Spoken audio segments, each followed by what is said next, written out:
નહીં, કોઈ પોલીસ નહીં. જયારે મોટા મોટા નેતા આવે કોઈ વીઆઈપી માટે પાછળ કેટલી ગાડી ઉપર હેલિકોપ્ટર શેનાથી આવે? ટેક્સ પે કરે છે એના ઉપર નથી. વીઆઈપી માટે જે સર્વિસ છે એ આ લોકો માટે કેમ નથી? હું નીચે આર્મી કેમ્પમાં ચિલ્લાઈને કેવી રીતે ઉપર કેટલા લોકો જખમી છે, તમે લોકો જલ્દી કંઈક કરો.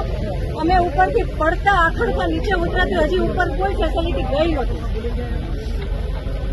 ઉપર આટલું બધું થઈ ગયું હતું, નીચે આર્મીને ખબર કેમ ન પડી કે ઉપર આ થઈ ગયું છે? આતંકવાદી અમારી સામે આવીને ગોળી મારી જાય છે. હિન્દુ મુસલમાનને અલગ કરીને હિન્દુના બધા ભાઈઓને ગોળી મારી છે. તો આપણી આર્મી કરે છે શું? લાખોની સંખ્યામાં આર્મી હતી ત્યાં.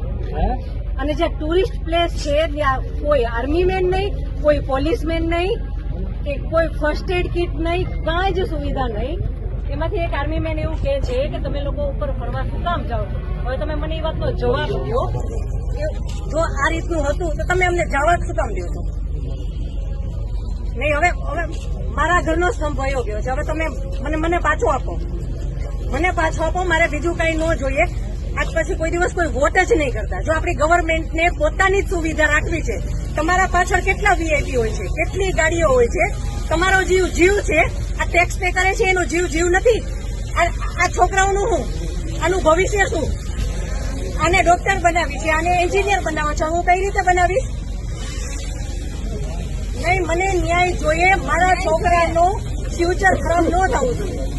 આટલા વર્ષની સર્વિસમાં એને ટેક્સ તમે કટ કરીને તમે સેલરી આપો છો ને, અને ઉપર જતા અમે કઈ પણ વસ્તુ ખરીદીએ છીએ, ક્યાંય જઈએ છીએ, ફરીથી ટેક્સ, ટોલ ટેક્સ, બધા ટેક્સ તમે અમારી પાસેથી લ્યો છો. તો મારા ઘરવાળાને જયારે જરૂર હતી ત્યારે કોઈ ફેસિલિટી નથી મળી. મને એનો ન્યાય જોઈએ. તમે લોકો અહીંયા જ રહ્યો, તમે કહો મને કે તમે શું કરશો એના માટે. આ એક નહીં, આના જેવા જેટલા ભાઈઓ બધા નિર્દોષ હતા, બધાને અવડા છોકરા હતા. નહીં, સરકાર ખાલી કહે છે કે અમે કરશું. આ બધું બની ગયું. આ બધાને હોસ્પિટલ ખબર નહીં શું ફેસિલિટી મળી ન મળી.